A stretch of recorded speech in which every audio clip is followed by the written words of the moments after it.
वालेकुम जी, क्या हाल चाल है सबके। आई होप कि सब ठीक ठाक होंगे। आज की वीडियो में हम बात करेंगे कि फेशियल हेयर को रिमूव करने के लिए जो जो मेथड हम यूज़ करते हैं उनसे हमें जो प्रॉब्लम्स होती हैं वो क्यों होती हैं, और उसके अलावा फेशियल हेयर को रिमूव करने का सबसे अच्छा और बेहतरीन तरीका क्या है। चलें जी, वीडियो करते हैं स्टार्ट। फेशियल हेयर लड़कों के लिए तो बहुत खूबसूरती की निशानी है, लेकिन लड़कियों के लिए बहुत परेशानी है। पहली बात तो ये है कि फेशियल हेयर कभी भी परमानेंटली रिमूव नहीं हो सकते। बहुत कम हो सकते हैं लेकिन परमानेंटली रिमूव नहीं हो सकते। क्यों ना कि ये एक नेचुरल चीज़ है। सबके बाल होते हैं, सर से लेकर पाँव तक हर इंसान हेयरी होता है। बस फ़र्क ये होता है कि किसी के कम बाल होते हैं और किसी के ज़्यादा। हर मेथड सही है जो भी आप यूज़ कर रहे हैं। बस फ़र्क इतना है कि जो मेथड भी आप यूज़ करें, इसको इस्तेमाल करने का आपको तरीका सही आना चाहिए। अगर आप थ्रेड यूज़ कर रहे हो, वैक्स यूज़ कर रहे हो, रेज़र यूज़ कर रहे हो, सब तरीके ठीक हैं। अच्छा जी, सबसे पहले बात कर लेते हैं जिस मेथड की, वो है थ्रेडिंग। तकरीबन हर बंदा ही थ्रेड ज़रूर यूज़ करता है फेशियल हेयर को रिमूव करने के लिए। अब क्या है कि फेशियल हेयर को रिमूव करने के लिए बहुत सी लड़कियां थ्रेड यूज़ करती हैं और कहती हैं कि हमारे पिंपल्स हो गए हैं, हमारे बहुत ज़्यादा रेडनेस हो रही है, ईचिंग हो रही है, हारिश हो रही है। कभी आपने नोट किया कि जब आप पार्लर से थ्रेडिंग करवाते हैं तो वो जो लड़की कर रही होती है वो किस तरह करती है? वो धागे का एक सिरा अपने मुंह में दे के थ्रेडिंग करती हैं। और थ्रेड किसका बना हुआ है? कॉटन का। अगर मुंह में रखेंगे, इसका जो थूक होगा वो इस पूरे धागे में चला जाएगा, ठीक है, और आपकी स्किन से टच होता रहेगा और रिएक्शन कर जाएगा। जिनकी स्किन जो है वो सेंसिटिव होती है उन पर हारिश होना शुरू हो जाएगी, पिंपल्स बनना शुरू हो जाएंगे, लेकिन जिनकी स्किन सेंसिटिव नहीं होगी उनको कुछ नहीं होता। इसलिए आप जब भी थ्रेडिंग करवाएं, आप क्या करें कि आप उस लड़की को कहें कि मुंह में थ्रेड डालकर थ्रेडिंग मत करे, बल्कि दोनों हाथों से करे, और यही थ्रेडिंग करने का बेस्ट तरीका है। आपको उस थ्रेड से प्रॉब्लम नहीं है। प्रॉब्लम तब होती है जब वो मुंह में डालती है, वो थूक सारा उसके साथ लगता है। अब जिसकी भी सेंसिटिव स्किन है वो तो फौरन रिएक्ट करेगी। जब भी आप थ्रेडिंग कराएं तो आप दो बातों का खास ख्याल रखें। एक तो ये कि जो भी थ्रेड आप यूज़ कर रहे हो वो हमेशा साफ होना चाहिए, क्योंकि गंदे थ्रेड से भी रिएक्शन हो सकता है। आपको पिंपल्स बन सकते हैं, आपको रेडनेस हो सकती है। और दूसरा ये कि आप जिससे भी थ्रेडिंग कराएं उसको कहें कि मुंह में धागा मत डालिए, दोनों हाथों से करें। यही बेहतरीन तरीका है, और इस तरह करने से कभी भी आपको थ्रेडिंग के बाद पिंपल्स नहीं बनेंगे, रेडनेस नहीं होगी, ईचिंग अच्छा नहीं जी होगी। अब बात करते हैं सेकंड मेथड की। दूसरा मेथड है जी वैक्सिंग। जो लोग मुंह पर वैक्स करते हैं, कुछ लड़कियां कहती हैं कि हमारा मुंह जल जाता है, रैश हो जाता है और हमारी स्किन उतर जाती है। अच्छा, स्किन तब उतरती है जब आप एक्स्ट्रा हॉट वैक्स अपने मुंह पर अप्लाई करते हो। वैक्स उतनी गर्म होनी चाहिए कि आप अपनी फिंगर को इसके अंदर डिप कर सको, मतलब हल्का हल्का सा गर्म, जैसे पंजाबी में कहते हैं कोसा कोसा फील हो, उतनी गर्म होनी चाहिए, उससे ज़्यादा गर्म नहीं होनी चाहिए। अच्छा, जो लड़कियां कहती हैं कि वैक्स करने से हमारी स्किन जो है वो सैग कर जाती है, लटक जाती है, दाने बन जाते हैं, अच्छा ऐसा क्यों होता है? इसलिए होता है कि हमारी जो चेहरे की जो स्किन है वो बहुत ही सेंसिटिव होती है। कुछ लड़कियां क्या करती हैं, वो एक पूरी साइड पर एक पूरी लेयर वैक्स की लगा देती हैं, ठीक है, और फिर इकट्ठे खींच लेती हैं। ऐसे कभी भी चेहरे की वैक्स नहीं करनी चाहिए। हमेशा थोड़ी थोड़ी वैक्स लगाओ, लगाकर बालों को रिमूव करो। मुंह पर हम एक ही लेयर लगाकर और रिमूव नहीं कर सकते, उससे जो है हमारी स्किन जो है वो सैग कर जाती है। अच्छा, फ्रूट वैक्स जो है वो कभी भी यूज़ नहीं करनी चाहिए, क्यों ना कि वो बहुत ही चिप होती है और जहाँ पर लगाओ वहाँ पे चिपक ही जाती है। इसलिए मुंह पर कभी भी फ्रूट वैक्स यूज़ नहीं करनी चाहिए। अच्छा, चेहरे पर वैक्स को यूज़ करने का सही तरीका क्या है? वो ये है कि थोड़े हिस्से पर वैक्स लगाओ, बाल नीचे की तरफ हैं, वैक्स को भी नीचे की तरफ लगाना है। और जो लड़कियां कहती हैं कि मुंह लटक जाता है, उसके लिए क्या करना है, जब आप वैक्स लगाएं फेशियल पर तो अपनी स्किन को टाइट कर लें। मतलब ये कि जब वैक्स अप्लाई करनी है उस टाइम मुंह ठीक रखना है नॉर्मल, उस टाइम स्किन को टाइट नहीं करना। उसके बाद जैसे ऊ करते हैं तो मुंह इकट्ठा हो जाता है, स्किन टाइट हो जाती है, फिर आप उस वैक्स को खींचें। इससे आपकी स्किन ना लटकेगी, ना पिंपल निकलेंगे, ना झुर्रियाँ पड़ेंगी, और ना ही स्किन डैमेज होगी और ना ही स्किन उतरेगी। ढीला मुंह छोड़कर कभी भी वैक्स को नहीं उतारना चाहिए। जब भी आप वैक्स करें, आप मुंह ठीक रखें और उसके ऊपर अप्लाई कर लें। उसके बाद जैसे ऊ करेंगे तो आपकी स्किन जो है वो टाइट हो जाएगी, तो उसके बाद आप उसको खींचेंगे तो ये सब प्रॉब्लम्स आपको नहीं होंगी। अच्छा, वैक्स जिस साइड पर बालों का रुख होता है हमेशा उसी साइड पर अप्लाई करते हैं, ठीक है, लेकिन जब हमने इसको उतारना होता है तो अपोजिट साइड में उसको खींचते हैं। ये एक वैक्स का तरीका है। अच्छा, बहुत सी लड़कियां कहती हैं कि जब भी हम चेहरे पर वैक्स कराते हैं तो उसके बाद हमारे चेहरे पर पिंपल्स बन जाते हैं। वो क्यों होते हैं?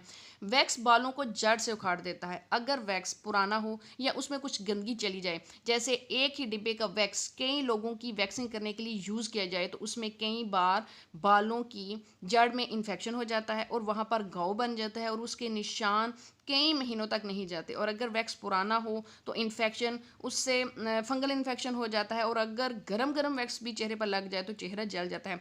आप नोट करना कि जब भी हम पार्लर से वैक्स कराते हैं तो वो हमारे चेहरे से जो उतारती जाती हैं वो बास्केट में नहीं फेंकती, वो सामने जो ड्रेसिंग टेबल है उसके ऊपर रखती जाती हैं। अब हमें नहीं पता उसके बाद उन्होंने वो दोबारा वैक्स यूज़ करनी है या उसको वो फेंक देते हैं। जिनको पार्लर से वैक्स कराने के बाद पिंपल्स वगैरह या रैशेज वगैरह हो जाते हैं, उनके लिए बेहतरीन यही तरीका है कि वो शुगर वैक्स को घर में बनाएं और उसको इस्तेमाल करें। उसके दो फायदे हैं, एक तो ये कि उसमें कोई केमिकल नहीं होगा और दूसरा ये कि वो बिल्कुल साफ़ होगी। हमेशा तब ही आपको वैक्स रिएक्ट करती है जब या तो वो पुरानी होती है या वो पहले से किसी और के चेहरे पर यूज़ की होती है या उसमें कोई गंद चला जाता है। अगर ये सब ना हो तो वैक्स कभी भी रिएक्ट नहीं करती। अच्छा जी, अब बात करते हैं हम तीसरे मेथड की, वो है रेज़र। बहुत से लोग जो हैं वो अपने फेशियल हेयर को रिमूव करने के लिए रेज़र को यूज़ करते हैं।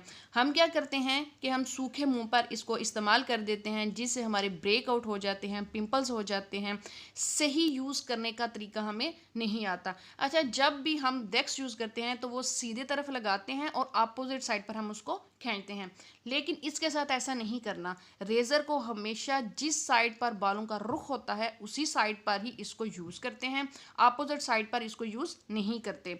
मतलब ये कि नीचे से ऊपर की तरफ नहीं जाना, बालों की डायरेक्शन में ही जाना है। उससे पहले हमने क्या करना है कि कोई भी अच्छा सा कंडीशनर ले लें जो भी आप आम रूटीन में यूज़ करते हैं। हमने हार्ड बाल जो है उसको रिमूव नहीं करना, बालों को पहले सॉफ्ट करेंगे। अगर हार्ड बाल रिमूव करेंगे तो वो हार्ड ही आएंगे। आपने थोड़ा सा कंडीशनर लिया, उसे अप्लाई किया, फिर रेज़र यूज़ करें। कभी भी कंडीशनर को अप्लाई किए बगैर आपने रेज़र यूज़ नहीं करना। वैसे मैं तो सजेस्ट नहीं करती कि अपने चेहरे पर आप रेज़र यूज़ करें, क्योंकि एक तो इससे मुझे वैसे ये लगता है कि एक तो इससे बाल मोटे आते हैं और एक बहुत जल्दी आते हैं, इसलिए चेहरे पर मेरे ख्याल में रेज़र यूज़ नहीं करना चाहिए। अच्छा जी, अब बारी है चौथे मेथड की, वो है जी लेज़र। बहुत से लोग समझते हैं कि लेज़र से बाल बिल्कुल ख़त्म हो जाते हैं। ऐसा कुछ भी नहीं है। लेज़र से बाल कम हो सकते हैं, पतले हो सकते हैं, लेकिन परमानेंटली रिमूव नहीं होते। आपने कभी नोट किया, जितने भी लेज़र क्लिनिक हैं उनके बोर्ड पर कभी भी परमानेंट हेयर रिमूवल नहीं लिखा होता, वहाँ पर लिखा होता है परमानेंट हेयर रिडक्शन। ये बहुत ही महंगा तरीका है फेशियल हेयर को रिमूव करने का। लेज़र से भी आप एक दफ़ा में बाल कम या पतले नहीं कर सकते, आपको बार बार विजिट करना पड़ता है। इसके 10 से 12 सेशन होते हैं। कुछ 8 होते हैं, कुछ के 10 होते हैं और कुछ के 12 सेशन होते हैं, और एक सेशन पर आपका 10 से 12 हज़ार रुपया लग जाता है। ये बहुत ही महंगा तरीका है और इससे बाल भी परमानेंटली ख़त्म नहीं होते, इसलिए मैं तो इसको सजेस्ट नहीं करती। अच्छा जी, अब बात करते हैं पांचवें मेथड की, वो है हेयर रिमूव क्रीम, जेल और लोशन। बहुत से लोग फेशियल हेयर को रिमूव करने के लिए जेल, लोशन या क्रीम यूज़ करते हैं और इनको यूज़ नहीं करना चाहिए। हेयर रिमूवर क्रीम, लोशन हो या जेल हो, इन सब में स्ट्रॉन्ग केमिकल होते हैं जो आपके बालों को गला देते हैं। ये केमिकल जब स्किन पर लगते हैं तो आपकी स्किन को भी थोड़ा बहुत गलाते हैं और स्किन को नुकसान पहुंचाते हैं। कई लोगों को इससे जलन, रेडनेस, रैशेस हो जाते हैं। ऐसी कोई भी हेयर रिमूवल क्रीम, लोशन या जेल नहीं है जो सिर्फ बाल निकाले लेकिन स्किन को नुकसान ना पहुंचाए, इसलिए कभी भी चेहरे पर इनमें से कोई चीज़ यूज़ नहीं करनी चाहिए। जिन लोगों को फेशियल हेयर को रिमूव करने के लिए क्रीम लगाना ही सबसे आसान और अच्छा तरीका लगता है, तो उनको फिर आम जो क्रीम्स हैं उनको नहीं लगाना चाहिए, उनके नुकसान जो हैं वो ज़्यादा हैं। तो वो ये वाली क्रीम भी यूज़ कर सकते हैं, इसका नाम है वानिका। इसको दिन में 2 बार 1 महीने तक लगाने से 2 महीने तक बाल नहीं आते। 1 महीना आपने इसको यूज़ करना है और दिन में 2 दफ़ा करना है। उसके बाद क्या होगा कि 2 माह तक आपको बाल नहीं आएंगे। 2 माह बाद फिर आपने 1 माह इसको यूज़ करना है और फिर 2 माह बाद तक बाल नहीं आते। लेकिन ये क्रीम बहुत ही महंगी है, इसकी कीमत मेरे ख्याल में अभी होगी 4500 या 5000। ठीक, इसके बाद कोई साइड इफ़ेक्ट नहीं है और ये काम भी अच्छी तरह करती है। हमें ऐसा तरीका चाहिए जो सस्ता भी हो और बाल भी आसानी से निकलें और जो स्किन को नुकसान भी ना पहुंचाए, सफाई से बाल निकलें और जिससे स्किन में कोई इन्फेक्शन या इनग्रोन हेयर का मसला भी ना हो, वो है एपिलेटर। एपिलेटर से बाल जड़ से निकल जाते हैं। इसको सिर्फ आप अपने लिए यूज़ करते हैं, इसलिए बाल की जड़ में इन्फेक्शन के चांस बहुत ही कम हो जाते हैं।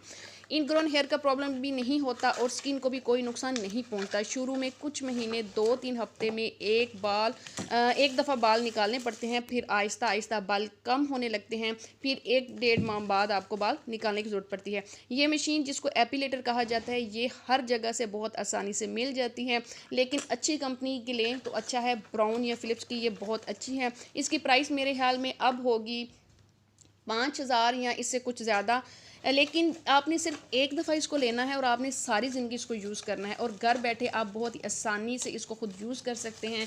एपिलेटर को जहाँ यूज़ करना हो वहाँ पर पहले मॉइस्चराइज़र लगा लें, या मॉइस्चराइज़र नहीं है तो तेल लगा लें, फिर एपिलेटर को चलाएं तो बाल स्मूथली निकल जाते हैं। एक छोटा एपिलेटर भी मिलता है जो सिर्फ फेशियल के लिए यूज़ होता है। ये बड़े वाला ले लें, इसको आप अपनी पूरी बॉडी पर यूज़ कर सकते हैं। ये सबसे और बेहतरीन तरीका ये है, आपने सिर्फ एक दफ़ा 5,000 लगाना है, उसके बाद आपने इसको सारी ज़िंदगी यूज़ करना है।